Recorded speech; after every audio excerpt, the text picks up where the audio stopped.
All right, good evening, everyone. We're going to go ahead and call to order the December 9th council meeting. Madam Clerk, will you please call roll? Councilmember Brightingham. Here. Councilmember Nguyen. Here. Councilmember Tran. Here. Councilmember Muñetón. Here. Councilmember Aristegui. Here. Mayor Pro Tem Dovin. Present. And Mayor Klumpenstein. Here. At this time, we will have our invocation led by our Assistant City Manager, Matt West, followed by the Pledge of Allegiance by Councilman Philip Nguyen.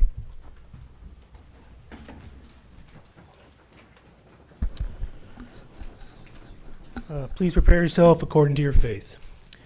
Dear Lord, as we gather for this final meeting of the year, may we take a moment of gratitude for the work accomplished, the lessons gained, and the service offered on behalf of our community. Grant us clarity and fairness in our deliberations tonight, and renew our commitment to the well-being of all who call this city home. And as we look to the year ahead, may it come with wisdom, cooperation, and a continued spirit of public good. We ask this in your name. Amen. Everybody, would you take down your hat and your right hand on the heart and face the flag? I pledge allegiance to the flag of the United States of America and the republic for which it stands, one nation, under God, indivisible, with liberty and justice for all. Thank you.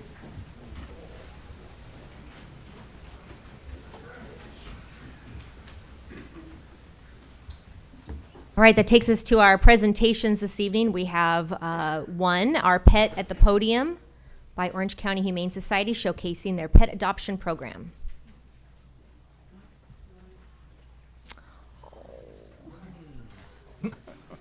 Hear the collective, oh. Yeah. Good afternoon, everybody. My name is Heidi Poe. I am the Animal Care Services Supervisor. I'm here with Holly and Dina with Angels for Paws Rescue, who work with our contracted shelter, the Orange County Humane Society. So we are here today to showcase 2 kittens that are available for adoption at the Orange County Humane Society. A little bit of background about these kittens. We don't know a whole lot, except we know that they were dumped in a box at one of our local emergency vets. They were left out on the front doorstep, and that's all we have. When we got them, it was actually on December 19th. And so we've had these kittens at our shelter for about 2 months now. When we got them, they were only about a month old. And so they're 2 months old now. They are adoptable at adoptable age. They're both females. One of them is named Tracy. The other one is Amelia. And they're sisters. There was a box of 4 of them. The other 2 are a little bit smaller, so we're keeping those at the shelter for now. But yeah, I will let our volunteers talk a little bit about them. So, like Heidi mentioned, these are, I think, like what, 3 months or 2 months? 3 months old kittens, and they were in a litter of 4. They're up for adoption. We strongly encourage people who are adopting cats or kittens to adopt them in pairs. A little fact that not a lot of people know, cats actually suffer worse separation anxiety than dogs. They get attached to their human they form a stronger bond, but because we don't have a lot of studies done on cats, we do it mostly on dogs, people are not aware of that. So if you're interested in adopting, please adopt too. That's what I do every 3 years, which could potentially cost for my divorce from my husband. I go and adopt a pair of kittens, so they're available. And sometimes we help the shelter with kittens that need like special surgeries, and they may not have the funding, so our rescue comes in, we pull them, take care of the vet bills, and then put them up for adoption under our rescue. And we advertise them on our website as well. So, They're pretty tiny too. You can yes. kind of see how tiny Kittens they are great for kids too. They're very calm too. They're very Yes. sweet. They are. They're actually very calm. Heidi, how old are they? 3 months. 3 months? Just about 3 months. And if somebody was interested in giving one of the best Christmas presents ever, where would they reach out, or how does that application process look? They would go to the shelter Okay. in Huntington Beach, and there's an adoption application that they would need to complete, as well as proof of residency, whether they own or rent. and fill the application, and then you would get a voucher to get them spayed when it's time for them to get spayed, and they would be microchipped and up to date on all their vaccinations. That's amazing. Thank you for sharing them with us this evening. Thank you. Thank you.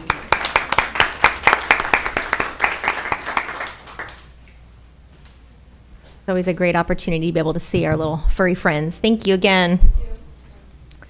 All right, with that takes us to reorganization. Item number 2. Item number 2 this evening is selection of the mayor pro tempore position. There's no report or anything on that, is there? Cindy, did you have? Madam Mayor, I would like to make a nomination if that's possible. I would actually like to nominate my colleague, Councilmember Philip Nguyen, District 2, to be our mayor pro tem for the 2026 year. Oh, I want to second that. I would like to nominate Councilmember George Prettigum. I'd like to second that.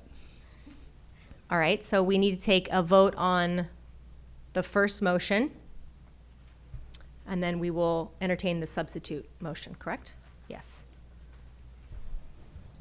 Okay, we can do a roll call vote. And again, this is to nominate Councilmember Nguyen as the mayor pro tem. So we'll take a vote. Councilmember Breitigam? Councilmember Nguyen? Yes. Councilmember Tran? No. Councilmember Muñetón? Yes.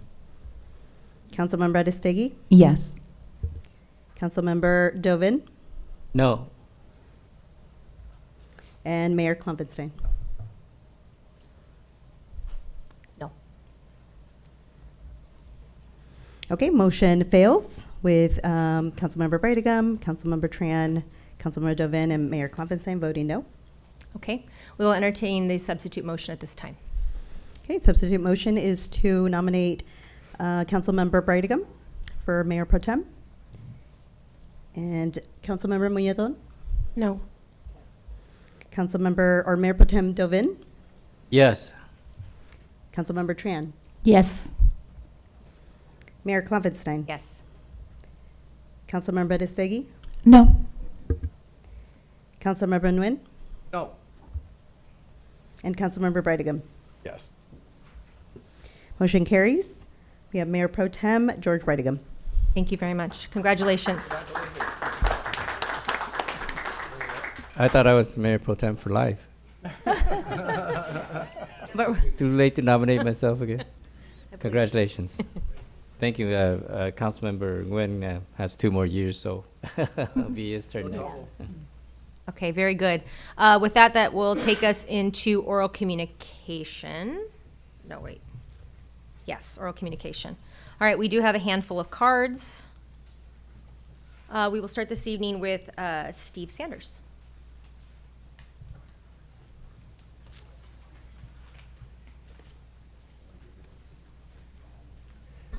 Good evening, Steve Sanders. I'm representing the Garden Grove Strawberry Festival this evening. I'm the current president for this upcoming year. It will be our 66th annual. It would probably be a little higher number than that, but with COVID and other times we have shut down. So we are going to be looking forward to that celebration, also the 70th for the city. So you can see that the two have been partners for a very long time. We appreciate the partnership, as we know that there is a consent item tonight for our contract. I was part of that negotiations with city staff. And just as a reminder, the Strawberry Festival, we are a nonprofit. This year we are returning $150,000 back into the community. All of us that you see at the festival with red shirts are volunteers. We all volunteer over there to help support our community. It's one of the few that you don't have to pay to come in, and we like keeping it a good family event. And just to let you know, our theme this upcoming year, Memorial Day weekend is always special. It's always red, white, and blue, but this year we are celebrating America's 250th. So besides the red, white, and blue that's normally there, there'll be a little bit more. So we've got 3 things that we're going to be celebrating this next year at our event, and we're looking forward to, again, partnering with the city and having number 66. Thank you.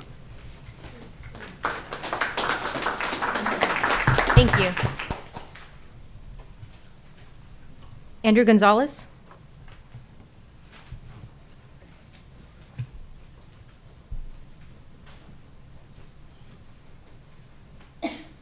Good evening, Mayor Pro Tem, congratulations, Council and staff. My name is Andrew Gonzalez with Los Angeles and Orange Counties Building Construction Trades Council.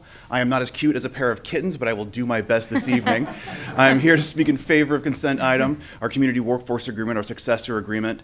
I was actually here about maybe a year and a half ago when we were talking about approving the beautiful Civic Center project we're going out here today, which is being built on time and on budget. And imagine that could be every project here in the city of Garden Grove. But behind me tonight, I have a number of construction workers, many of them Garden Grove residents, ready and willing to work on the projects here in the city of Garden Grove. These negotiations are always easy. What we get from them, what we work into them. And I'm really grateful for the staff and their hard work helping us get here tonight. And I'm just looking forward to a really great Christmas present for all of us in the approval of tonight's community workforce agreement. Thank you so much. Thank you. Dave Everett.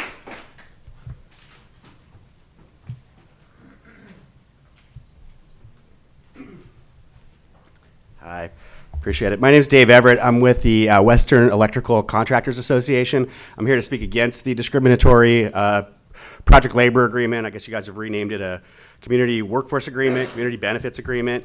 If you look at the results of this, the excuse is that you want local hire. You have 3% local hire. You have 3% from Garden Grove. You're making your projects 15% more expensive, 30% more expensive. That's according to Gavin Newsom's Department of Toxicology, Substance Control. Gavin Newsom, certainly a friend of labor. So the city of Pomona says it's going to be 30%. For 3% local hire, you guys are discriminating against 85 to 90% of the construction market. Of course, if you got rid of 9 out of the 10 McDonald's in the city, the remaining Big Mac at the one McDonald's, it's going to cost more. And so that's what you guys are seeing. That's what you're going to see. Nobody here has even bothered to do a cost analysis of the engineer's estimate versus the final cost of the project. You're so eager to give an early Christmas gift to your political donors that you won't even do the homework to find out if this was on time and on budget, like the previous person said. I guarantee you it wasn't. And so you can't get rid of 90% of the market and have something be under budget like this.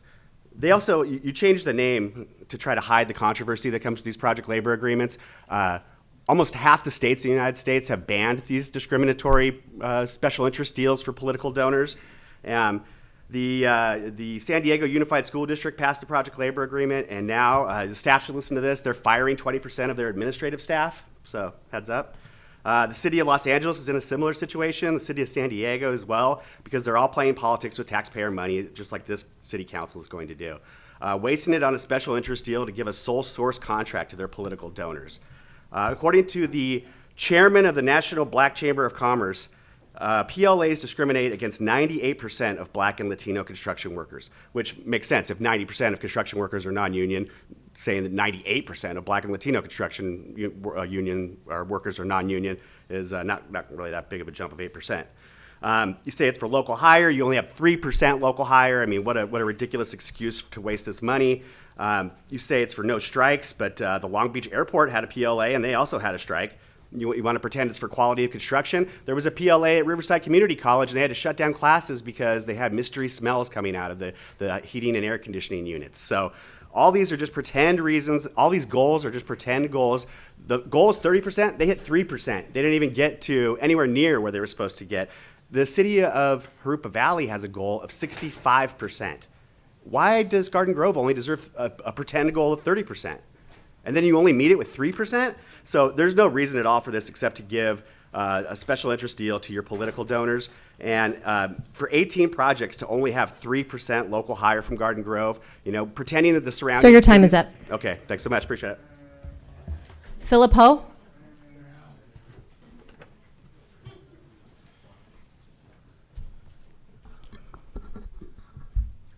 Good evening, Mayor Kaufenstein, council member, and staff, and the rest of everyone from the city. My name is Philip Ho, and I'm with our full-time staff, UN Lee, and we're here to represent Flower Street on historic Main Street, hosted by nonprofit organization VSA SoCal. For those of you who may be unfamiliar with Flower Street, it is a multi-day event that showcases floral installations and cultural spirit of Lunar New Year, bringing art, tradition, and community pride together on Main Street. This is our 4th year hosting the event, and as in prior year, the event will feature a signature flower installation along Main Street. performance stage for entertainment, and vendor booths throughout the event. Flower Street is proud to call Garden Grove home. We remain committed to our core pillars, empowering local businesses, driving community growth, and creating an inclusive space for all residents. With your support, we can continue strengthening our partnership with the city and building an event that truly represents the spirit of Garden Grove. Thank you. Thank you. Israel Mosqueda.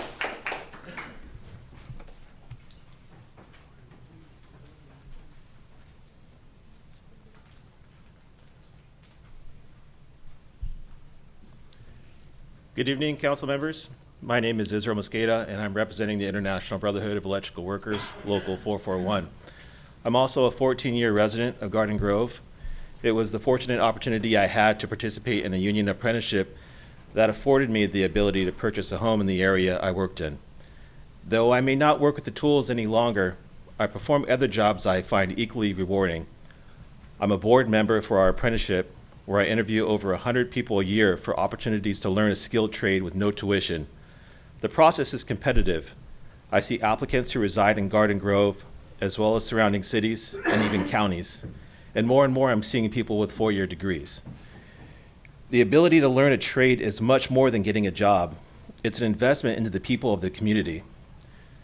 Benjamin Franklin famously said, "He that hath a trade hath an estate." And in the days of AI, these words have never rang more true. As a citizen of this city, I want to see our leaders invest in the people of the community, as you should want to see union leaders like myself doing our part. I want to inform you that we attend all job fairs associated with Garden Grove Unified School District and sponsor sports teams at local high schools just to raise awareness that these opportunities exist. I ask that you please join us in an effort to provide lasting financial security for people of Garden Grove by voting to renew the Community Workforce Agreement. Thank you. Thank you. Henry Hillenbrecht.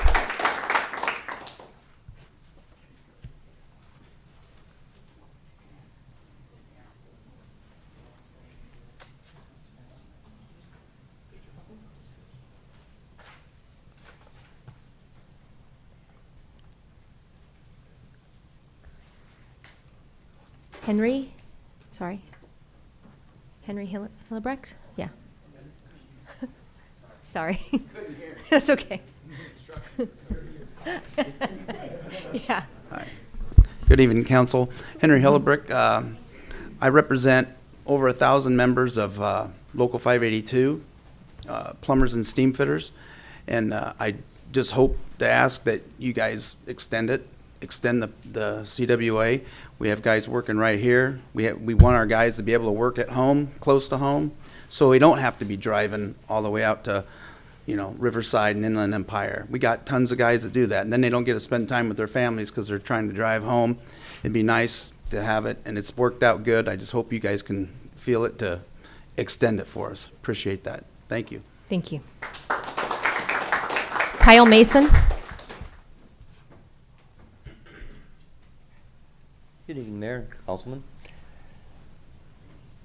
I haven't been here for a while. I've been fighting cancer, and I beat it. Good job.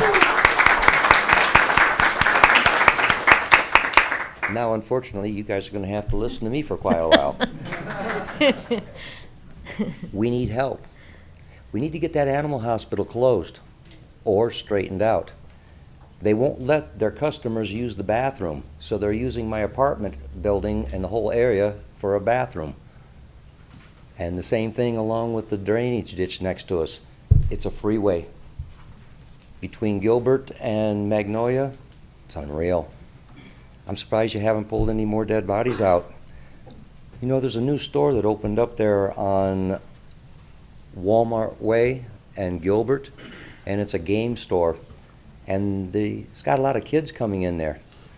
That little wall that's in that parking lot in the back, it's not going to be long. You're going to find a kid that's going to flip over that wall. It's going to be down in that drainage ditch. They need to put a fence up in that area.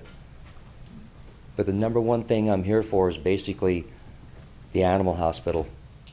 They need to let the customers use the bathroom instead of using our apartment complex. I don't think that's proper.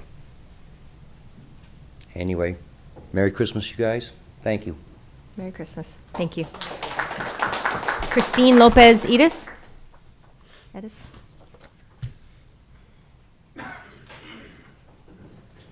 Hi there. I just want to give a quick announcement. We're going to have, here on behalf of the Brown Descents Car Club of Orange County, we will be having a car club toy drive giveaway on Saturday, December 20th. It's going to be on the corner of Orangewood and Dale, right next to Rancho Alamitos. I do have some flyers. I need to stop at another location, but I will have them during the break to pass out. Please share. I know there's plenty of people watching at home, so everybody's welcome. We do give out free toys. We have lots of vendors, and we have fantastic cars to see. So thank you. Thank you. That was it. Remember being there last year. It's a great event. Tony Flores.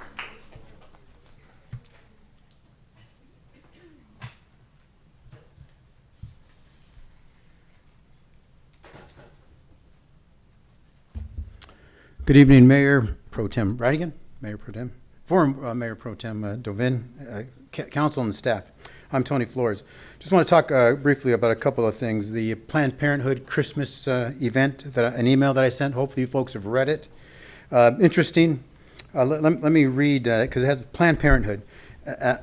Here's the reason I have an issue with Planned Parenthood.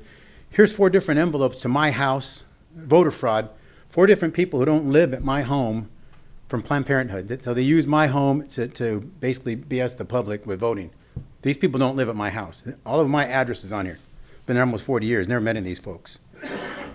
But as far as Planned Parenthood, let me read something here. The abortion industry has nefarious roots in hatred and racism. Margaret Sanger, the founder of Planned Parenthood, was a eugenicist who systematically targeted quote-unquote inferior races, end quote, for decades. She opened up the first clinic in black neighborhood in Brooklyn. Here's a quote from old Margaret herself. Birth control must lead ultimately to a cleaner race. I just find it appalling that Ms. Aristigi and other folks, the young Democrats, would even support something like this. It's crazy. I mean, at a holiday party, all right, we celebrate Christmas because of the birth of Jesus Christ. So I think you need to rethink your position on that. We also, too, residents want to thank Lisa Kim and Mr. Matt West for meeting with us on November 17th regarding the complaint and the request for investigation.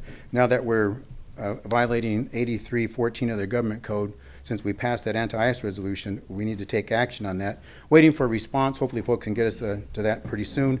If not, then the next option is the grand jury, which we don't want to do, but we're going to take those steps. We're going to be speaking with the FPPC, the OCDA, and the FBI, and we're preparing those complaints right now. But the first one is with the city, and we want you folks to take a look at that and do what we need to do. Thank you. Congratulations to Mayor Pro Tem Bradigan. You know, you've worked hard quite a bit. The reason I like that, George and I have known each other for years. We've not always agreed on certain issues, but there's always healthy debate, which is what we're supposed to be doing. Not like the one-party system we got coming out of Sacramento. To be able to sit there and debate, former Mayor Pro Tem Dovin, him and I have known each other for years, not always agree on everything, but we can sit there and have a cup of coffee and do what we need to do for the larger betterment of our city. So hopefully your job will go as easy or as smooth as possible. I know you got some things to do here with the city and things that we need to actually focus on. Speaking of Mayor Kloppenstein, Steph, we wish you a success in your re-election. I want you to know that we're going to be working with this, not just the folks in West Garden Grove, but throughout the city to make sure that we see you back in that spot in 2026. So with that, Merry Christmas to one and all. Thank you. Thank you. Aurora Zavala.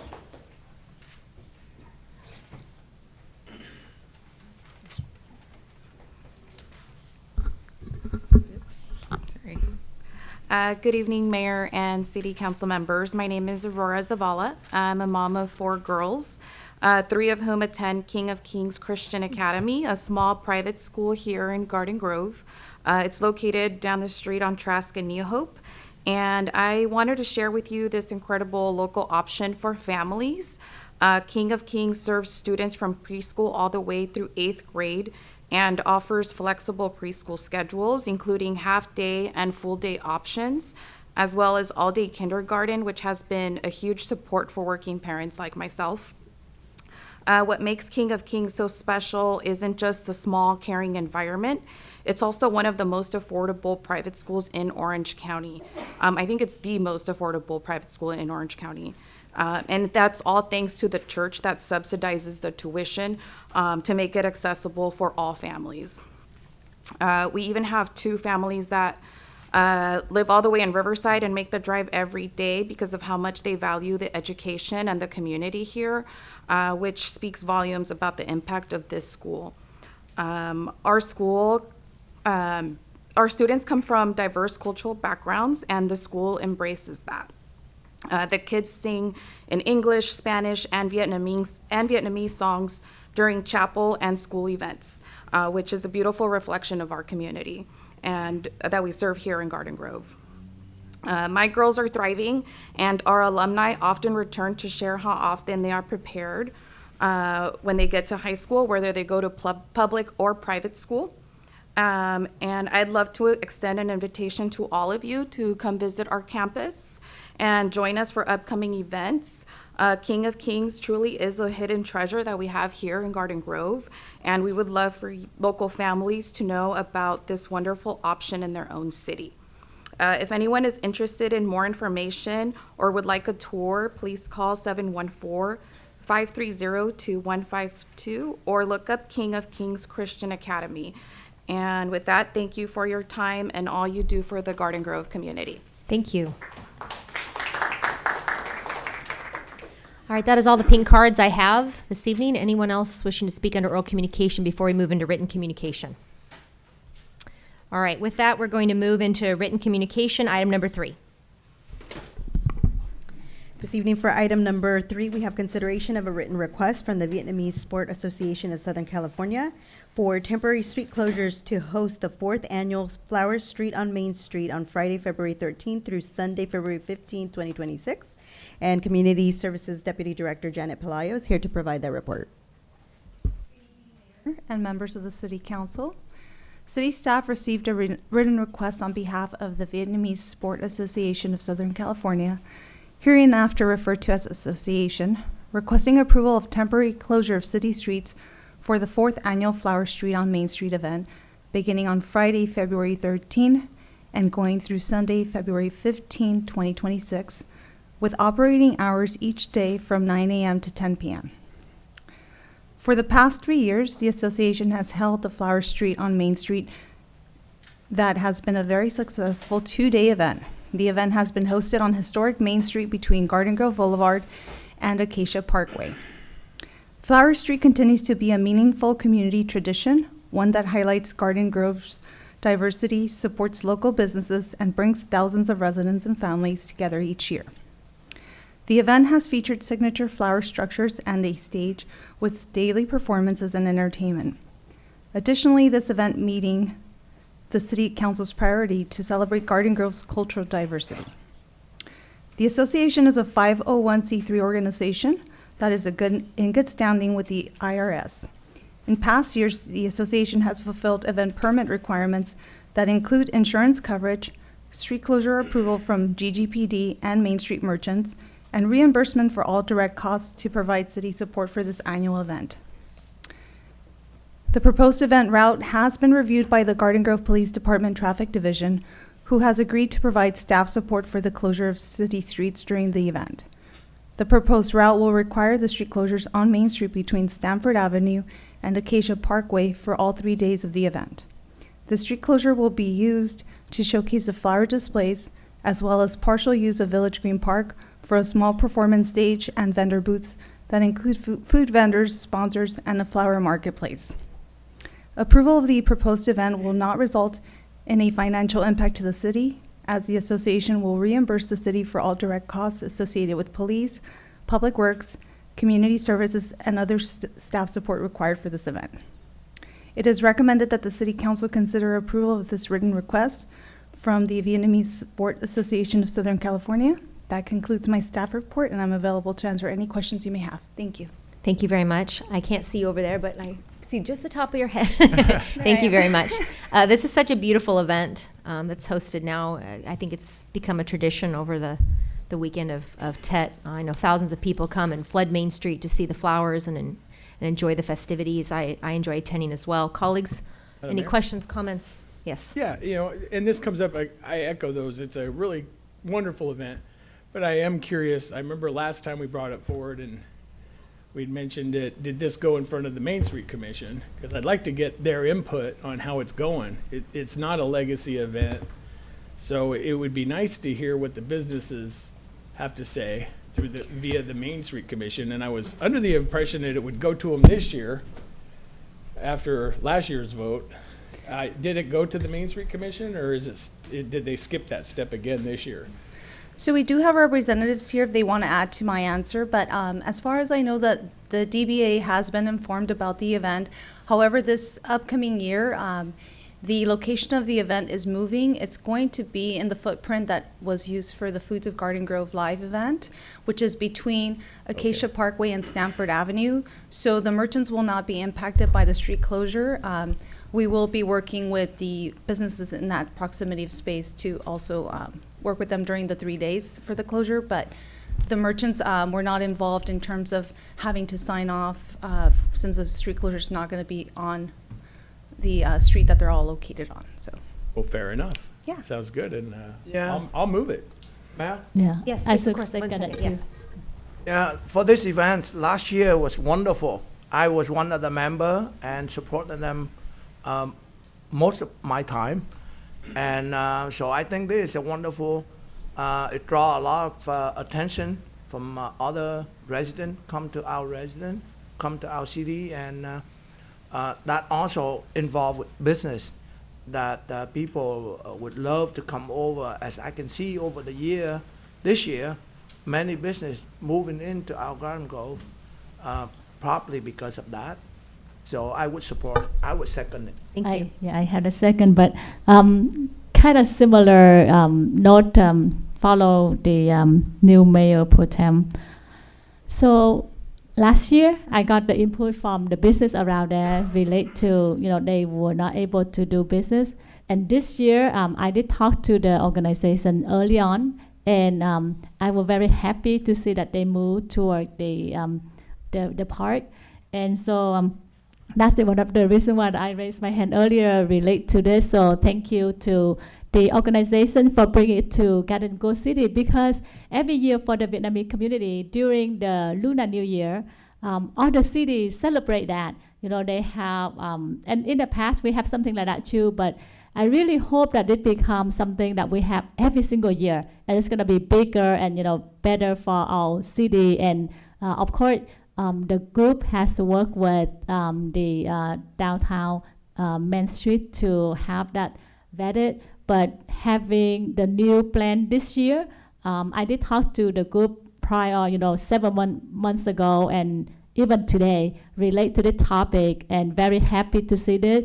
And I still remember the first time when they came to the council, I was the first one that raised the hand because I was super excited to see something that come to our city and make it kind of special event for the Lunar New Year. So thank you for doing that, taking the consideration from the business in that area and move it toward the green area there. So thank you.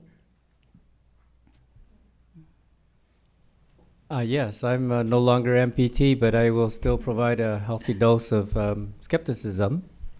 The first year I voted on it, and the second year I voted on it, the third year I voted on it, and I think this is the fourth year, and hope you have many successes, and maybe down the road you'd be a tradition or legacy event just like Strawberry Festival is. But in order to get there, I think there's 3 things to avoid. 1, do not politicize the event. Do not let me see political propaganda at your event. I'm watching. 2, keep your accounting straight. That's how we have problems when events become under a microscope. Things will come out that should not come out. So you're a nonprofit. Keep your accounting straight. I'm not asking for your record books. That's internal. But I don't want to see you in the news about accounting issues or politicizing your event. Number 3, this is an event that is inclusive. It's for everyone. We are a multicultural city. This is not a Vietnamese event. This is an event for everyone in our city, and everyone should be welcomed. So one of our priorities is diversity. That's why I'm going to vote up this event. I'll be watching for diversity also. Thank you very much. I'm so glad that we have the opportunity to welcome the Flower Street event back in Garden Grove. Last year, I had the immense pleasure and the privilege really to be able to be a part of this event by volunteering on several of the pieces that were there on display. And I want to make sure that I highly encourage folks in the community that if you're interested in taking part in the event and helping out, if you're even a little bit artsy, there is an opportunity for you guys to come and help with preparing these wonderful displays. It really is a joining of community. You see all of the high school volunteers, the volunteers from the senior groups, and families and business owners contributing towards putting together this wonderful community presentation. So I'm excited to support this event. I'll be back helping you guys with the hot glue guns and the flowers and all the fun things. And I hope that you'll also consider supporting in other ways, like Councilmember Nguyen mentioned. He supported this event last year. He was a sponsor, but there's definitely room for everyone to pitch in, even if all you have is a little bit of time or are willing to put in a little bit of elbow grease. I'll see you guys out there. Yes. I had the pleasure of being part of the event as well. We all went and we took our picture there.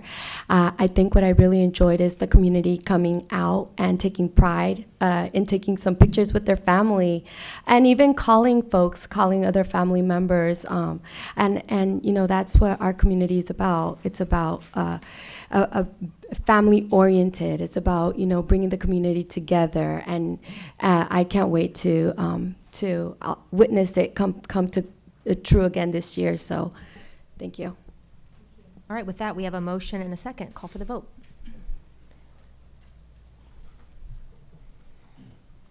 Motion received, 7 yes votes. All right, that takes us to item 4.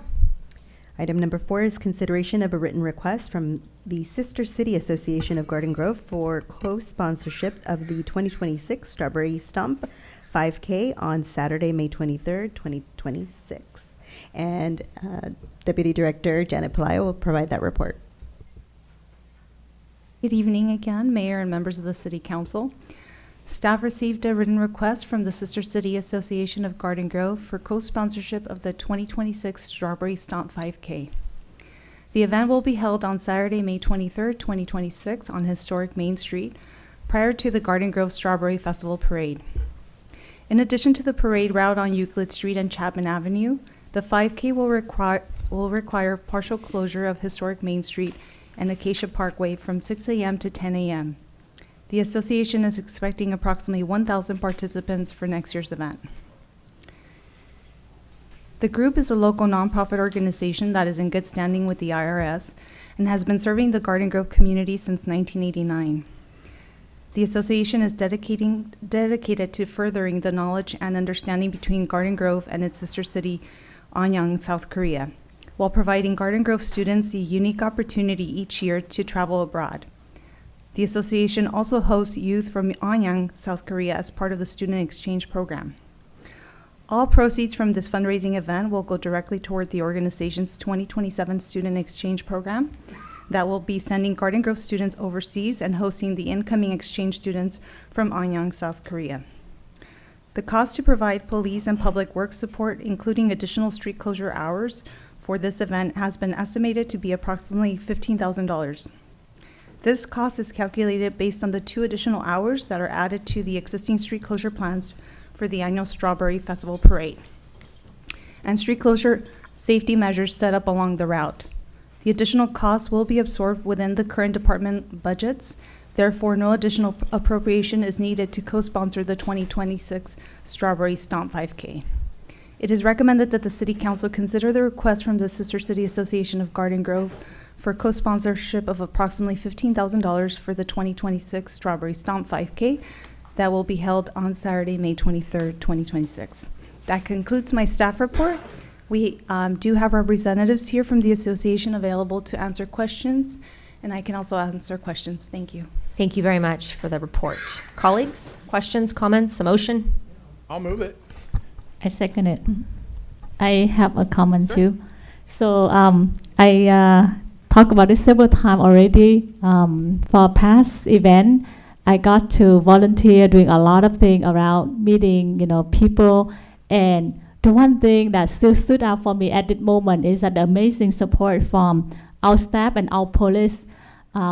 When it's closer to the time that we close the park, and can you imagine just a couple minutes, the whole park will clear because the amazing, well organized by the Strawberry Festival group and also our police and everyone. So you could see that everything going very smoothly, people enjoy, have fun, but the time that we end, the park clear so quick that I was so impressed. Like I couldn't imagine just 5 minutes, everybody was gone. And so that just tells us that how great the group, the Strawberry Festival group that have done this so many years. And of course, other thing that I enjoy was volunteering the time and meeting the student and the some other retiree, came back and support. So I'm looking forward to this and seeing the outcome of that when we have scholarship and different things that the Strawberry Festival give back to the community. So thank you. I believe we have a motion and a second. Call for the vote, please. Motion received, 7 yes votes. Wonderful. It's a fantastic event. It would probably take me like 4 days to complete a 5K at this moment in time, but it doesn't mean I don't support. I make sure to buy the merchandise, and it's a great day. Thank you. All right, with that, we will recess to our other legislative bodies.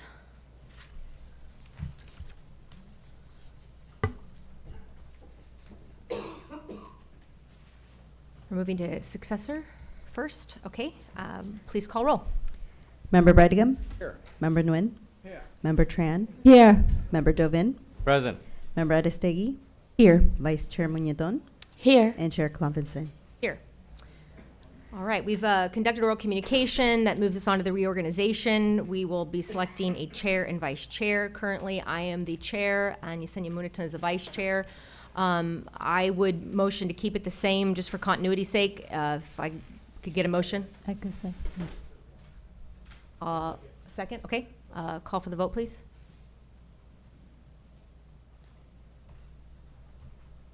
Motion received, 7 yes votes. All right, that takes us on to consent. We'll be receiving and filing the minutes held from November 12th. If I could grab a motion. Second. I have a motion and a second. Call for the vote, please. Motion received, 7 yes votes. All right, any matters from agency members? All right, seeing none, we will adjourn and head to our Industrial Development Authority. All right, we'll call the Industrial Development Authority to order. Madam Clerk, please call roll. Member Nguyen? Here. Member Tran? Here. Member Klopfenstein? Here. Member Dovin? Present. Member Muñetón? Here. Vice Chair Adestegui? Here.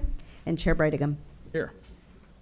Okay, we'll move on to oral communications. Was held simultaneously with the City Council. And we'll move to reorganization, selection of chair and vice chair. I do have a recommendation as Councilman Philip Wynn is our new chair. I'll then second I could that. second it. And Yeah. keep Ariana as vice chair. And keep Ariana as vice chair. Sure. I'll add in another second just for good measure. All right, I we will have a second motion it. and a second. Yeah. Are you okay with that, Ariana? I consent. All right. Motion and a second. Call for the vote. Motion receives, 7 yes votes.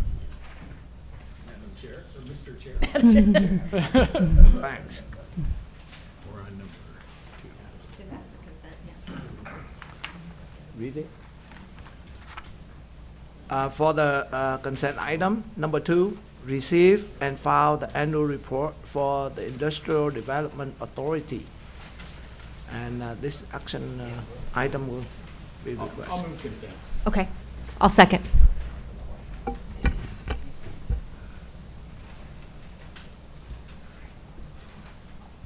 Motion receives, 7 yes votes. Number 3? I think we did 2 and 3. Yeah, you're on to matters, yeah. Okay, this comes from the matter of the authority member.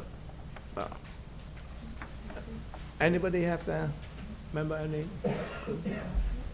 So in that case, we adjourn and the next regular meeting.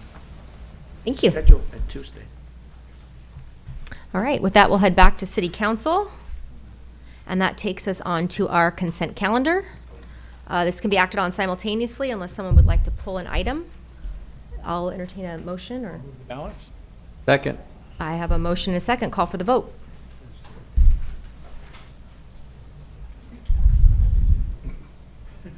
Motion receives, 7 yes votes. Very good. That takes us.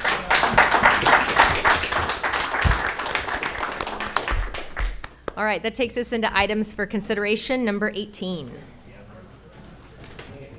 Yes, this evening for item 18 is a award of contract to One Corp Striping Services LLC for on-call street striping and sign installation services. And Deputy Director Sam Kim is here to provide that report. Thank you. Thank you, Ms. Vasquez.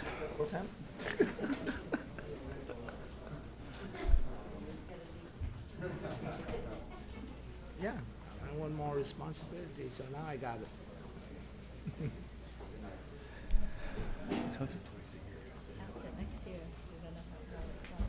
Yeah. I having fun no matter what. Madam Mayor and members of the City Council, tonight City Council is being asked to review and approve a contract to One Corp Striping Services for on-call street traffic striping and sign installation program. These services are essential for maintaining the city's street striping, curb markings, and sign maintenance.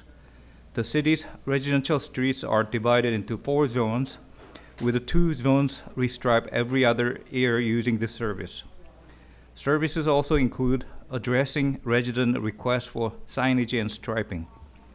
Prior to the current contract ending at the end of this month, staff initiated a request for proposals and received 4 proposals. Staff reviewed and rated the proposals and determined One Corp Striping Services was the most qualified contractor and would provide the most qualified services to the city. The agreement is for $300,000 per year for 3 years, with the options to extend the agreement for 2 more years. Cost for this contract is included in the approved traffic engineering operations budget. This concludes staff's report, and staff is here to answer any questions. Thank you very much for the report. Colleagues, questions, comments? Yes. I know the answer to this, but I want to ask it just to put it on the record. This is a not to exceed $300,000, right? So if we don't need that much striping, we're not going to automatically just be giving up $300,000 a year. Yes, sir. You're right. Okay. Just wanted to make sure the public was aware of that. Okay. And I'll make the motion. I'm second. Okay, I have a motion and a second. Call for the vote. Motion receives, 7 yes votes. Item 19. Item 19 is award of contracts to Engineering Resources of Southern California, Inc. and DMC Engineering to provide on-call civil engineering plan checking and construction inspection services. And Deputy Director Sam Kim is going to provide that report. Madam Mayor and members of the City Council, tonight City Council is being asked to review and approve contracts to Engineering Resources and DMC Engineering for on-call civil engineering plan checking and construction inspection services. In 2021, 2 vacant positions in the land development section were eliminated. With a limited staff and to keep up with the ongoing growing demands for development activities, it has become necessary to utilize consultants to support civil engineering plan checking and construction inspection services. These services include checking grading plans, street improvement plans, tenant improvement plans, water quality improvement plans, tentative and final parcel and track maps, lot line adjustments, legal descriptions, site construction inspection, and survey and easement documents. With the current contract nearing its term, staff initiated a request for proposals and received 4 proposals. Staff reviewed and rated the proposals and determined engineering resources and DMC engineering were the most qualified to provide this consulting service to the city. The professional services agreements are for $350,000 per year for each consultant with the options to extend yearly for 4 more years. The costs associated with this service is included in the adopted land development section operation budget. This concludes staff's report, and staff is here to answer any questions. Thank you again for the report. Colleagues? Yes. Yes. And again, we lost 2 positions. Yes. And, this is sometimes what I think, with city government, we eliminate 2 positions that we're probably making, $150,000 a year. I'm going to go out on a limb and just guess. And then we replace them for $350,000 a year to go outside and get an outside. I mean, wouldn't it make more sense to just hire our people back? I'm not so sure. With the overhead and all this stuff, I don't know the exact cost. Okay. I think that's something we should explore. I mean, it seems to me at a cost, and I don't know, how much do we average use of this service? Do we use the entire 350,000 or? Actually, this is probably up to 350 per year, but we have 2 consultants on board just in case any increase volumes of plan check and stuff. But I think we use about 350. So we pretty much use it every year then? Yes. The max, okay. Yeah. Then maybe it's something that we should look into, staff should look into if this is cost effective. I mean, sometimes it's better to have our own people at a lower cost doing these things instead of going out at $350,000 a year. Just gonna go out on a limb here, but a full paid position with benefits and whatnot would probably be considerably less than this. So I'm just putting that on record. That might be something we look to in the future. I'm not poo-pooing this because we definitely need it now, but we should kind of think our. Sure, we'll go back and look into it, sir. And with that, I'll make the motion. Okay. Oh, Yes. To George's point, I actually asked this question during our agenda review on Monday, and I think that Matt actually had a really satisfactory answer for this question. Matt, would you care to share why we sometimes need these services? Yes, Councilmember. So typically in all the operating departments, engineering and planning and building typically have the most ebb and flow as it relates to the increase and decrease of activity. And so during the down part of the pandemic, it was wise to reduce. And so in order to smooth out those ebbs and flows, consultants really help those padding. But certainly that is something that we do look at on an ongoing basis to make sure that we're adequately staffed. But sometimes by the time the activity is going, you staff up and then you start to see the next wave come down. Now you've got full-time positions on the books.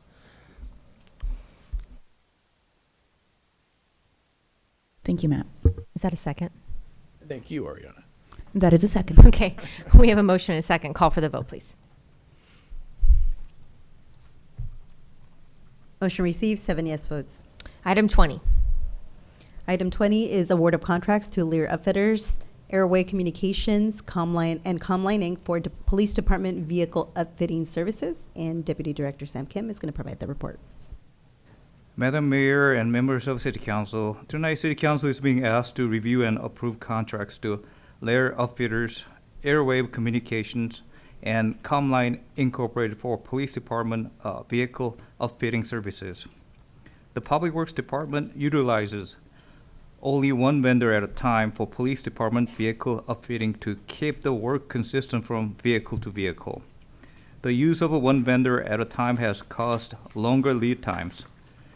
The other two vendors utilized over the last 10 years have acquired substantially larger contracts from other agencies and have prioritized other agencies' vehicles, hence causing delays on the city's job requests. The Public Works Department currently has a backlog of about 15 vehicles that are waiting to be upfitted. This delay poses a significant issue for the police department, as this leaves no spare vehicles for officers to utilize should the current fleet vehicles become inoperable. To avoid further delays and ensure community safety, staff is recommending to forego the formal bidding process under the municipal code and award contracts for 3 informal bids received. The contracts are for Lair Upfitters for $100,000 per year, Airwave Communications for $150,000 per year, and Comline Incorporated for $200,000 per year. All 3 contracts have the same length terms, including an initial 3-year term with the 2 additional option years. This will be funded through a fleet management fund. This concludes staff's report, and staff is here to answer any question. Thank you again for your report. Colleagues, questions, comments, motion? Madam Mayor, I just want to again clarify, this is a total cost of $200,000 a year, and I think when you hear that staff report, it might be alarming. It's not $200,000 per vehicle; it's per year for all the vehicles. So, just wanted to be sure the public was clear on that. And with that, I'll make the motion. Okay, any other comments? All right, motion and second, call for the vote. Motion received, 7 yes votes. Item 21. Item 21 is authorization for the issuance of a purchase order to Oleth Ford, Inc. for 3 new trucks and 3 new vans for various city departments, and Deputy Director Sam Kim will provide the report. Madam Mayor and members of City Council, tonight City Council is being asked to approve the purchase of 3 new trucks and 3 new vans from Oleas Ford Incorporated through the Sourcewell Competitive Purchasing Bid Program. The Public Works Department Vehicle Maintenance Section currently has 6 vehicles that meet the city's guidelines for replacement and were approved through the budget process. The vehicles being replaced are from Public Works, Police, Community Services, and Finance Departments. Based on the results of a recent Sourcewell competitive bid program, Oleath Ford Incorporated is a lowest bidder.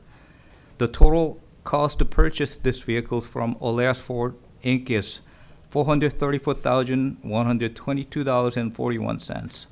Funding is available in the adapted fleet management budget for this fiscal year.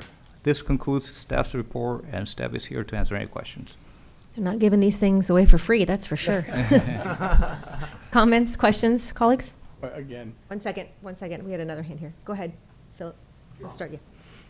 On the agenda review yesterday, I can see that all the truck that we have is old. I'm looking at 2008, 2013. So it's real old. It's time for us to upgrade and to the new one, so our worker can do better job. And I would forward it. Thank you, sir. Take that as a motion. Yeah, and I'll make the Over time. second. I Okay. just wanted to add a clarification question. Again, this is funded through the fleet fund, not through the general fund, correct? That's correct, sir. And just want to make that clear. Any other comments or questions? All right, we have a motion and a second. Call for the vote. Motion received, 7 yes votes. Item 22. Item 22 is approval of a 10-year agreement with Axon Enterprises, Inc. and appropriation of additional funding for public safety software and related components. And Deputy Dalton is here to provide the report. Good evening, Madam Mayor, City Council, City Manager, and City staff. I'm here to obtain City Council approval of a 10-year agreement with Axon Enterprises, Inc. for public safety software and related components in the amount of $464,005 in the first year, with a 3% annual increase in subsequent years for a total 10-year cost of $5.314,814 for the current records management system to upgrade, maintain, manage the department's interview room software, current body-worn cameras, and in-car video system, the jail management system, and the property and evidence system, and to add the Axon Fusus Real-Time Crime Center platform. In 2019, the City Council approved an agreement with Axon for the purchase and deployment of a body-worn camera in-car video system with Evidence.com digital evidence management. Thus far, the system has exceeded expectations, and the department has experienced exceptional customer support and service from the vendor. In 2021, the police department signed a contract with Axon for an RMS CAD system that would integrate into the Axon Evidence.com digital evidence management system, which is proprietary technology. The RMS portion of the Axon system has an interview data file component for memorializing investigative interviews. It also contains a professional standards module, a jail management module, a property and evidence module, and a third-party video playback feature, all of which directly integrate into the Axon Evidence.com system. Another advantage of the Axon ecosystem is the ability to share documents and digital evidence directly with the district attorney's office. The Axon system is a cloud-based system which allows for significant cost savings on servers, storage, and maintenance performed by city IT staff. Per IT staff, cloud-based systems are preferred as they are less prone to corruption and are not as labor-intensive for IT personnel. In November of 2025, members of the Garden Grove Police Department began discussions with Axon regarding a new contract, as the current contract is set to expire March of 2026. During these discussions, Axon advised the police department of a new pricing model that they were implementing to all new customers and contract renewals. The pricing model consists of reevaluating the costs of current technology deployed by the agency as the starting point of the new contract, and then including a 3% year-over-year increase to each subsequent year of the contract until the term of the contract expires. In these discussions, the police department requested to add Axon Fusus to the project, a new technology from Axon that will enhance the overall public safety plan moving forward. Axon Fusus is a real-time crime center platform which integrates video and other data from various sources, including public and private cameras, drones, and Axon's own body cameras into a single view. It helps improve situational awareness and incident response for law enforcement and first responders by connecting different public safety technologies to provide a unified and comprehensive operational picture. Because of our continued partnership, Axon has agreed to provide the police department with 5 outpost fixed LPR cameras, as well as 1 year of on-site technology services through their TAM, or Technical Account Manager program, at no additional cost. During the contract review, the team and the police department strategically worked together to structure the contract in a manner that allowed us to take advantage of Axon's bundle pricing, which resulted in a cost savings of $3,617,717.49 over the life of the 10-year contract. In order to take advantage of the bundle price savings and the free services outlined above, Axon is requesting that the contract be executed by December 31st, 2025. The new contract would not be effective until April 1st, 2026, when the old contract expires. Axon offers advanced technology and continuity of service, which helps the police department to efficiently continue and improve operations. Therefore, the police department is requesting that the City Council determine it to be in the best interest of the city to forego the bidding process and select Axon Inc. as the vendor for this service. Axon's pricing structure for its technology and evidence management services is influenced by multiple market-driven factors, including labor and manufacturing costs, software development expenses, and continuous technological innovations and advancements. These factors fluctuate regularly and have a direct impact on the overall cost of providing and maintaining Axon's integrated public safety platform. To mitigate the effect of future cost escalations and to secure favorable long-term pricing, staff recommends the approval of a 10-year contract term. The extended term provides cost stability and predictability, ensuring the city locks in current pricing for mission-critical technology and equipment replacements throughout the agreement. This approach also avoids the need for more frequent contract renewals that would likely result in higher annual costs due to inflation, new product cycles, and market adjustments. The contract will cost $460,005 in the first year and includes a 3% annual increase for a total amount of $5,314,814 for all equipment, software licenses, cloud data storage, maintenance, and system upgrades over the term of the agreement.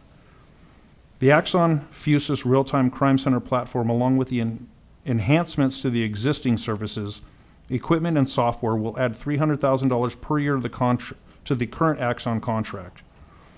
The police department's existing operating budget for the Axon contract is $165,321.22 in fiscal year 25-26 and $184,151.24 in fiscal year 26-27.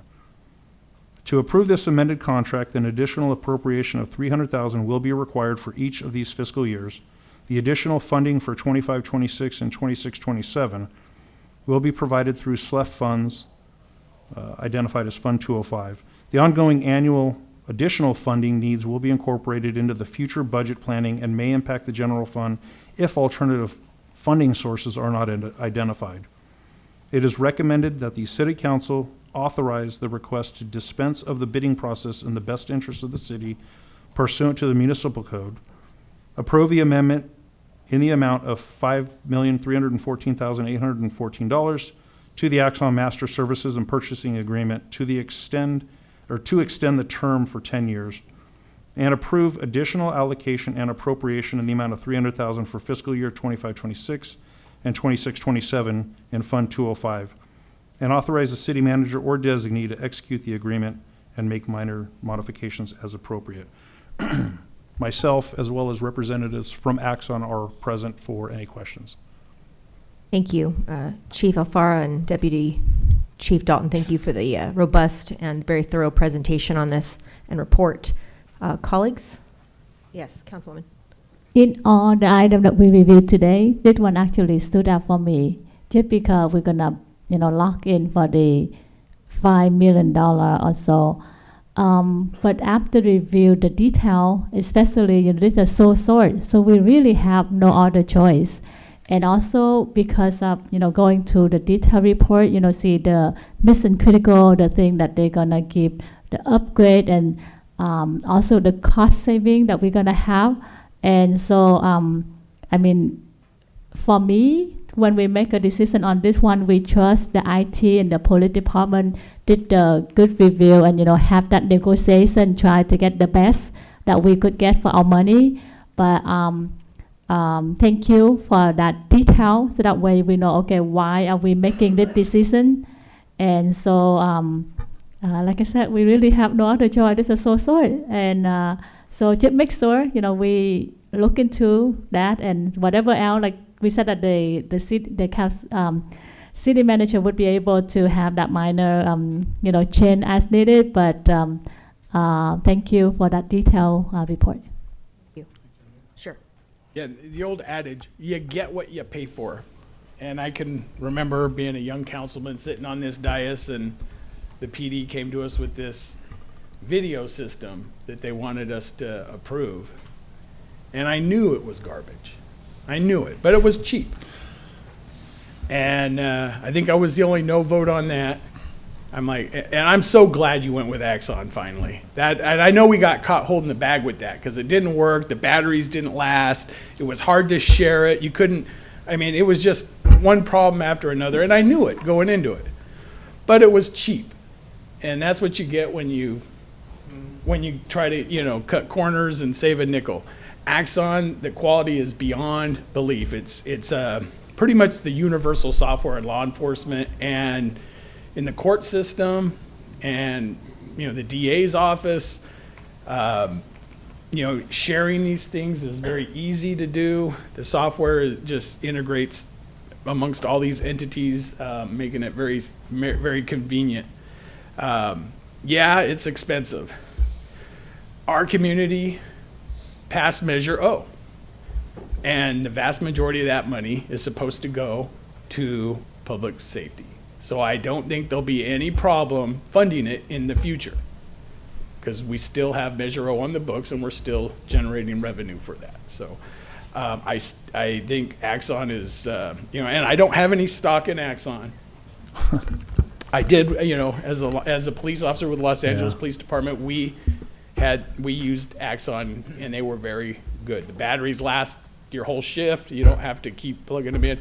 I know I saw an ad now where the officer can actually take the camera off and put it on a little slide now where the detention cells are, and it can continue to film the suspect while the officer goes to the bathroom, whatever, but it can film them in the detention rooms and stuff. And that's key, because sometimes they're banging their heads against the walls and causing all, and it's nice to have that when they come and say, oh, the police officer beat me up. Well, yeah, well, here's the video. You beat yourself up, so it's nice to have that to protect the officers and the city from any liability. So with that being said, I'd like to make the motion on this and go forward. I'll second. I have a motion and a second. Any other comments or questions? All right, with that, we'll call for the vote.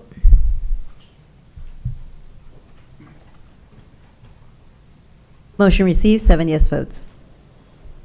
All right, this takes us on to item 23. If you would just read the item and then I'll make a comment. Item 23 is the receive and file the Garden Grove Police Department's annual military equipment use report for the period from September 2024 through September 2025 pursuant to California Assembly Bill 481, 2021. And Chief Mayor Alfaro. Yeah. Actually, no, this okay. this was originally slated for the consent. This is an item that comes back annually. So at this time, I'm gonna waive the staff report and just motion that we move it. Second. If there's no other conversation of that, call for the vote, please.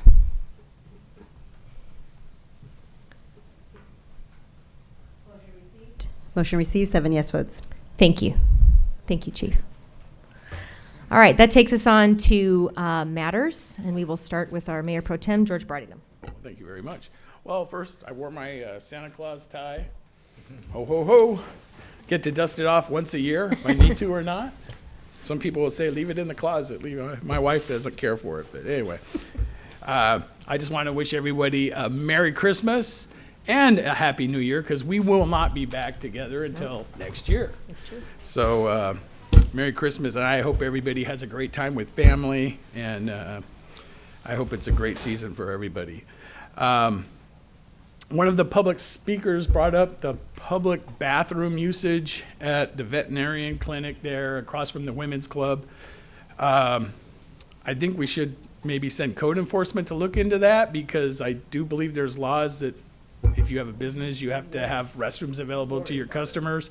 I get that there might be some homeless issues there, but maybe they could lock the bathroom and give the customers the key or something like, something like what gas stations do or something. But I think they should look into that.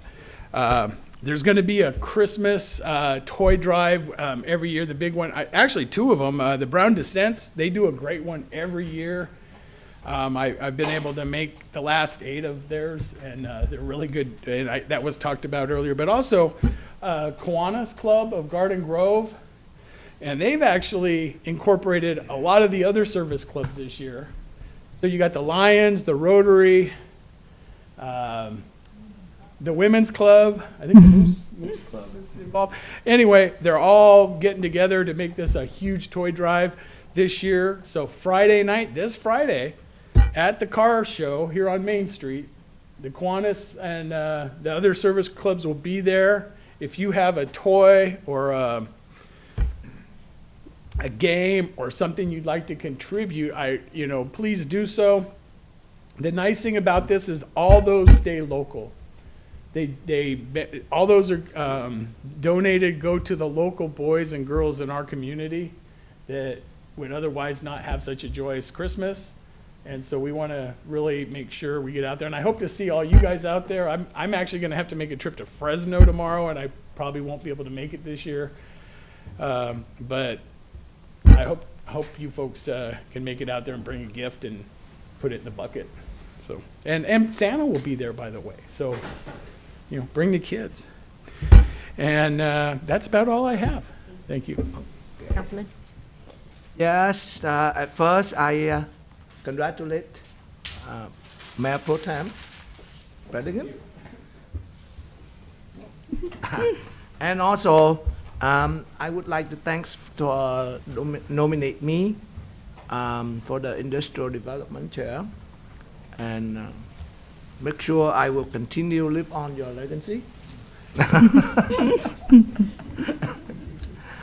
For tonight, I'm very happy because we able to award a lot of things that actually help our city and our police department doing better. But one thing that I want to I want to mention that from a couple of weeks ago experience that I call see something, say something. Yearly, numerous residents suffer injury due to the damaged sign and uneven walkway. A substantial amount of tax dollar is spent at addressing these incidents. If you encounter the resident, if you encounter this hazardous area, please report to us at ggct.org, and our public worker will rectify the issue promptly. Please contact us, report to us, let us know what's going on. We can save a lot of tax dollar that way. Thank you. Great, thank you. Councilman? Before I start my item, there was a lot of events that we participate attend the last couple of weeks. But before I start, I just want to mention about one of the things that we voted today about the negotiation. I know that there was one part that people were talking about how many Garden Grove residents that they're hiring in our city. So that is something that I actually want to make sure that they hold up to that, because we did have several residents came to this council, but also outside of this wanting to, to be part of that, but they said they have been waiting and they don't hear the call from the group. So that is something that we'll catch up with our staff later. So a couple of things. There was so many events. I'm just gonna highlight a couple of them. So there, I went to the art contest, which was hosted by the United for OC, and they partner with the Department of Education. We have 3 students from Garden Grove City that submit the art and were highlighted or honored by the council member. And their name is Stephen Nguyen, Brianna Avalos, Melissa Aparicio. And hopefully one of these days we're going to be able to have them to go to the council, and we recognize them here. Next one, just want to say thank to the VSA Rancho Alamiro student for supporting the OC Food Bank. I know that many of our council members came, including the mayor, and I came with the student, and they were actually the last group that doing the cleanup at the OC Food Bank. So just want to say thank you very much for volunteering your time to serve the community. Also, I got to attend the OC Hispanic Chamber mixer, and with the council member Ariana. One thing that I learned from that, not just supporting the community, but they actually provide a lot of free things and support. For example, like if we have event, youth event, or a different non-profit group event, they would be able to support and provide financial support too. I got to represent our city at the chess tournament in our city. I was very surprised that there were more than 600 people that came and compete. 600 something? That was amazing. There were so many trophies to give out. And I went a couple of days. Each day you're gonna see, see a different group. There were people from other countries that came to compete here. So So just want our residents to know that that's it in our city. We have the chess club. We have the places that you could send your children to go there and learn and compete in the future. I also attend the OCFA academic graduation. That was amazing. My first time. So next time, if any of the council member have a chance, please come and join. I was so impressed with all the things that they have done, and council member Mayor Pro Tem William were not able to attend due to family, but yeah, your name was mentioned there, and I felt just so honored. My first time there for that event, so recommend for our council member here to come next time. They were during Thanksgiving event. Thanksgiving time, and so I was able to bring some turkey to the firefighter at Station 80. One thing that they were asking is that almost every station they're asking for a set of knife. They were not able to cut the turkey and they said that not just that station. They said that nobody know about that, but they need new set of knives. So I said I'm going to go to the council meeting and bring it up. So hopefully someone will listen to this and help them with the knife. But also I get the opportunity to sit down with the group and learning about a lot of issues in my district, or just the city as a whole relate to the homeless. And the thing that, it will take me a lot of time just to explain it here, but they have seen so many, they have to report or respond to a homeless person that, overdose or get to that point or pass out in front of a business and things like that. So we'll work with our city more to see what else we can do to support the business in that area, especially the corner of Westminster and Broker between District 3 and District 4. And also, it was beside, the story outside, that Station 80, that's almost the least favorable for the firefighter. It was a house, and they converted, and it was a very old house. And so one of the rooms was so small, it's a laundry room. And they have to convert it to a room for the firefighter to live there. And so they have to pick the smallest person with, the smallest size to stay in that area. So I really hope that I bring it up here and, whether the OCFA or our staff or, what we could do maybe in the future, put that in the plan to upgrade or something like that, because it's very sad to see that they only have 2 bedrooms, and sometimes when they change shift, there were 8 people. And if the alarm ring, all 8 people have to be ready in a minute and a half. And if someone in the restroom, you kind of stuck. So that is something that I want to bring it up here, and hopefully we will have, because people come and leave because nobody wants to stay there, and therefore we don't hear that story. And like I said, I was sitting down with them for hours just to listen to all the concern that they have. We did a free legal services and resources. As you remember, the last couple of weeks, we have many residents came to this council meeting and say that we need to have more resources to help all the people. And so at the last council meeting, I mentioned that we were working on that. And thanks to Mayor Stephanie, who came and also provide all the water for the event. So thank you. And also Council Member or Mayor Pro Tem Brigham came. I was surprised to see that because he was away out of town. I didn't even know that you was in town at that moment. And he came, he also donated item for the raffle. And the item that he donated, the audience, they said, wow, they were surprised that you brought something that useful. I was surprised to hear that too, because, people sitting there and then they said that, because sometimes you do raffle item that just whatever, but this one they said, oh yeah, he brought something useful, which is make me smile. So thank you, sir, for for coming to support. So for that, it was a food steamer. Yeah, and yes, and then I just want to take the opportunity to say to couple group. The first, we have 4 different seminars. The first one was Know Your Right. that was something that we talk constantly about this board, right? And so the community aid was the one that present that. And the second topic was the process becomes citizenship.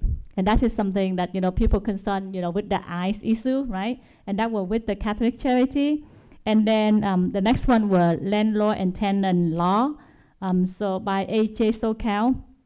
And last one was by Saulen on the mental wellness practice. So thank you for all the speakers. And then beside that, we also have the sponsor Wow Law Group, JD Law, Dr. Natural, and Fidelity Title. Thank you for your donation. We were able to give out 100 bags of rice and many gifts. And so, other council was there and seeing that in action. I was hoping we have more other council members to come, but I just, everybody was busy. So, but thanks to the mayor and Mayor Pro Tem. So those are what happened, things that coming up. First, I just want to talk about a couple items that we are working right now related to issue in my district. The trash issue beside the CVS, we thanks to the resident to bring that up. And this is something that just so the resident know that our code enforcement and public works working on that. Hopefully, we're gonna make some positive change and make the business owner to hold accountable for making sure that they taking care of their trash and get it clean. Second one is the coyote. Thanks to our staff and thanks to the resident. Whenever you have the issue, like Council Member Philip Wynn said, report that. We have the app, so you report, and that's how we could track the issue and be able to take action. So our staff working on that. And then last but not least is the holiday decoration. So our staff have, Get and Go City have a link on our city site. If you see any houses, and I recommend other districts too, if you have any house that have a nice decoration from outside, please take the picture and submit them for the nomination. I myself will donate $100 for one of the popular vote one, and I also got a $500 gift for your beauty service work. And then another $300 cash for first, second, and third place. So please make sure that you submit your picture on our CD site. You have until December 15 to do so. I am planning to, the next couple of days, I'm planning to drive in my neighborhood and taking picture and submit. And I hope, all other council here do the same thing or recommend or encourage the neighbor to do that. We don't see each other again, so happy holiday. Thank you. Thank you, Mayor and honorable council members. Congratulations to new Mayor Pro Tem. I thought I was Mayor Pro Tem for life, but I guess I guess that's a rotation basis, and it is your last year. You will be termed out, so I think it's a blessing for us to have you as Mayor Pro Tem, and then we'll keep rotating. So I think that's good practice, and thank you, my fellow council members and Mayor, for allowing me the privilege of serving as Mayor Pro Tem for the year of 2025, and we're closing out the year. Hopefully 2026 will be a much better year, but as a recap, 2025 wasn't all that bad. I think we did a lot of good work for our city, and we have to congratulate ourselves as we close out the year.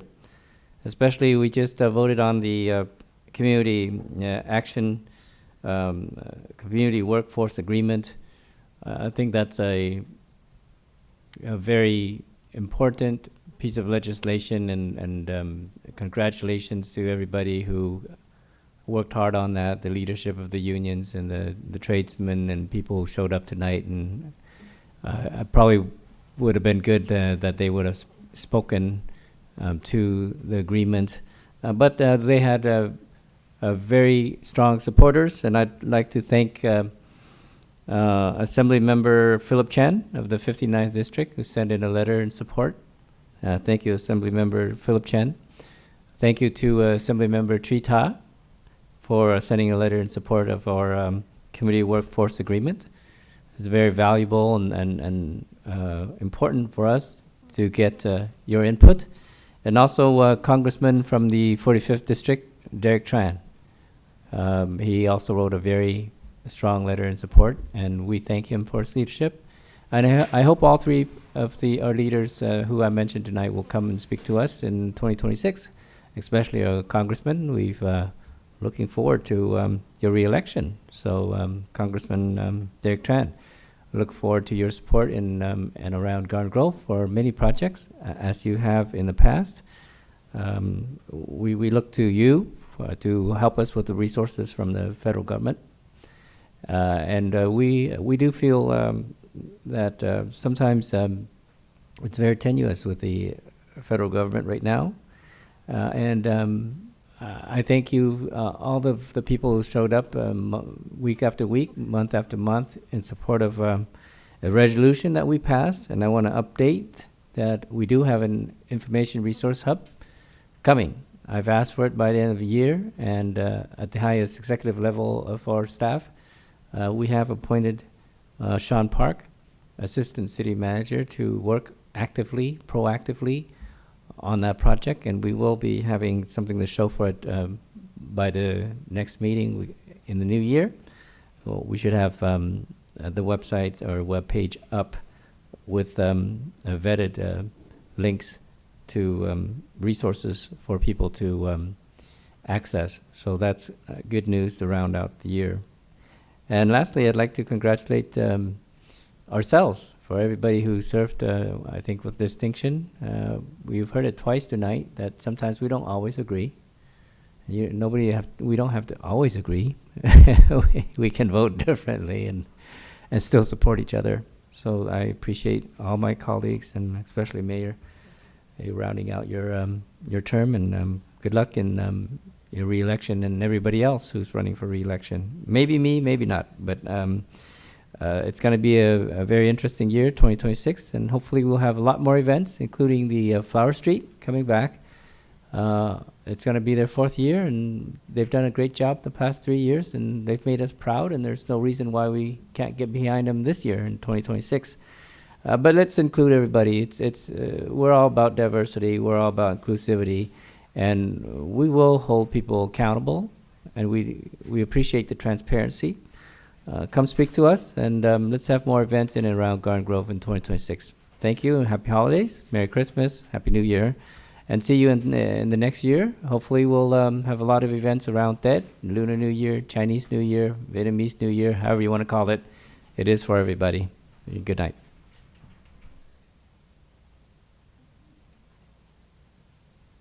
Good evening, everyone, and happy holidays. I have just a few things to talk about today. First, I want to ask a question on regards to how the process for setting up and publicizing our immigration resource page. Thank you to Joe for bringing this up. I just kind of want to get some feedback in regards to, if I may, please. Thank you, Mayor, members of the City Council. We're on the process of developing the framework with our IT department, and within the framework of the resolution that the Council passed, we are following those guidelines to establish the resources, and our goal, as Councilmember Dovin noted, it will be up by the end of the year. Awesome, thank you. And I also want to request that once the page is live, that we make a social media post letting folks know all about those resources. I had the wonderful time attending the annual Tip a Cop event at Red Robin in Garden Grove, where the Garden Grove Police Department teamed up with Red Robin and Special Olympics Southern California to raise funds for athletes with disabilities. As a councilwoman, it was so inspiring to see our community come together to support such a meaningful cause. I even filmed a fun promo video with Sergeant Johnson, inviting everyone to stop by and enjoy the meal. All the help makes a difference in our community, so thank you to everyone who showed up and supported this great effort. My family and I had a wonderful time at the Winter in the Grove on Saturday, December 6th, at the Village Green Park. This event was definitely filled with holiday magic. Santa and Mrs. Claus were made a very special appearance, and my kids were more than thrilled to chat with them. It was beautiful to see our community come together and celebrate the season, and I am grateful for everyone who helped and make this event memorable. So I want to give kudos to our staff and everybody that prepared for that event. Amazing job, and let's keep our tradition going, and I can't wait for the next one. As we head into the holiday season, I want to extend my heartfelt gratitude to all of our incredible staff. Thank you for all your hard work and all the hard work you do every day in the unwavering commitment you bring to our community. I hope each of you finds time to rest and enjoy company with family and friends. It's been a joy to attend so many holiday events throughout District 5 in our community. The spirit truly is something to celebrate. I'm especially excited for tomorrow when I will be hosting my annual Pokemon card event. This year, it will be at Crosby Elementary in District 5. This event is always a highlight of the season. I want to give a special thanks to the Garden Grove Police Officers Association for helping financially and sponsoring it. I also want to recognize Garden Grove Unified School District President Nguyen for also pitching in. And I also, and lastly, I give kudos to my colleague Ariana, who will be joining Walter for the wonderful Pokemon giveaway at Riverdale as well. So your contributions make this celebration possible and meaningful. Wishing everyone a warm, joyful, and restful holidays this season. That'll be all for me. Thank you. Hello, everyone. And as many of you know, or for those of you that don't know, I am, in fact, a Pokemon master. So when my colleague Yesenia and school board member Walter Muñetón reached out to me about participating in this wonderful giveaway, I was like, I'm in. I'm ready to go. So I'm very excited to be joining in this wonderful tradition and bringing some Pokemon cards and some gifts to the kids in District 6. If you guys are interested in pitching in and helping us out with that, you guys are more than welcome. We've had some folks give us some donations of things that we can give out, and so I'm really appreciative of everyone that's contributed towards that. I'm really looking forward to participating in the fun. I've donated to this before when Walter was doing it just on his own, and I'm really, really excited about it. I really hope that everyone has a wonderful Christmas, a happy New Year. It has been one very exciting year. Tomorrow will mark the first official anniversary of our first year as elected officials for myself, for Yesenia, and for Philip as well. And I feel like we've all done some good work on this council. So thank you to all of you guys, and thank you to all of my seniors on the council as well, for being the example and kind of showing us the ropes every now and then. So I'm very appreciative of all of you guys in this past year. So I hope everyone has a very happy 2026 and holiday season. I had the opportunity to attend the National Family Volunteer Day at the Orange County Food Bank here in Garden Grove.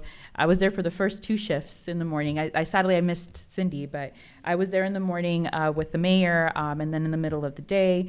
And these opportunities are always where we see folks from all over the community come out and do their best to do what they can and pitch in and help all of our families and our seniors in need. And today I actually had the opportunity to further my education with regards to hunger and food insecurity in our community by visiting and touring Second Harvest Food Bank in Irvine. And I'm so grateful to Malia Carey and to all the wonderful folks there who showed me around. And they prepared me with a very thorough packet of information for all the wonderful work that Second Harvest does in our community. I think, we are home to Community Action Partnership, but Second Harvest also does a lot to assist the community in Garden Grove. And just in the fiscal year 2025, they contributed 1,701,339 pounds of food to Garden Grove residents. That is a lot. And a total of 132,771 instances of serving members in our community. That's an average of over 11,000 members of our community here in Garden Grove that they help serve. So this was a very wonderful education. And I would actually love it if we could invite Malia and maybe Mark Lowry from the Community Action Partnership to give us a briefing and an update about hunger in our community here in Garden Grove.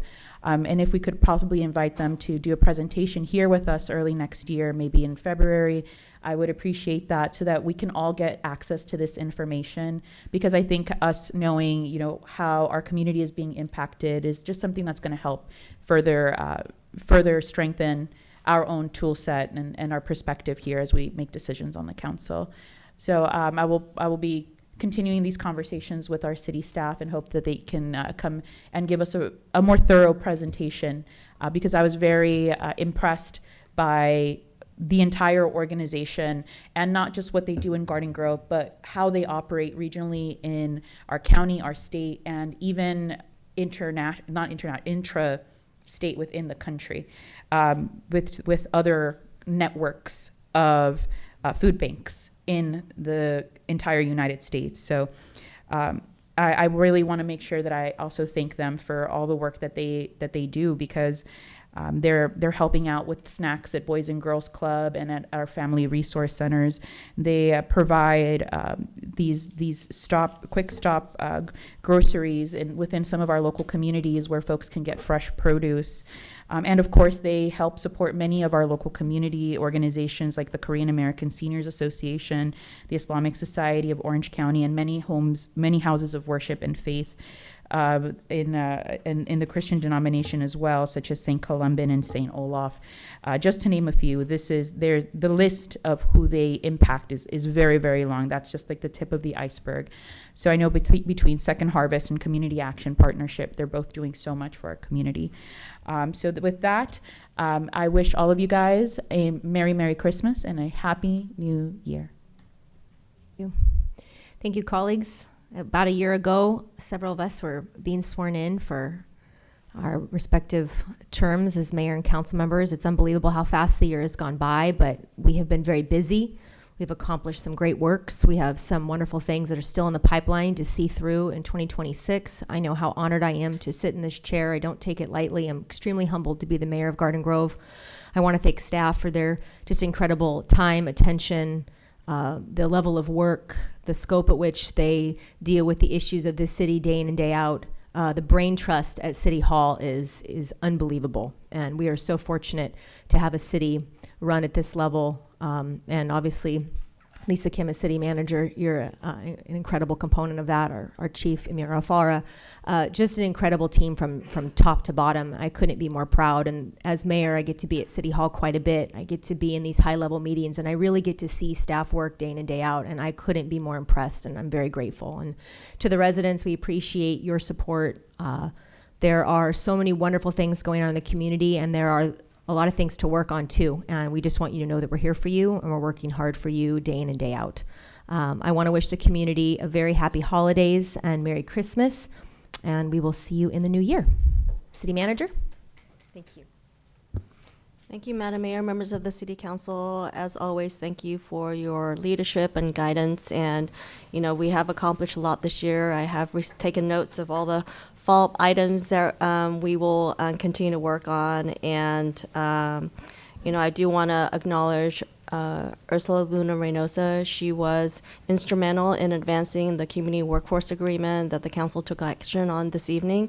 And it was a very gracious opportunity for us to work closely with Andrew Gonzalez and the Orange County LA Building Trades. And it's a testament to our collaboration going forward over the next 5 years. And a big thank you to John Montantras and Bill and his team in supporting To Live Winter in the Grove.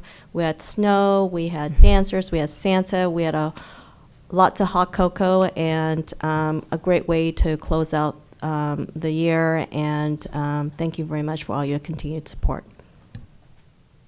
City Attorney?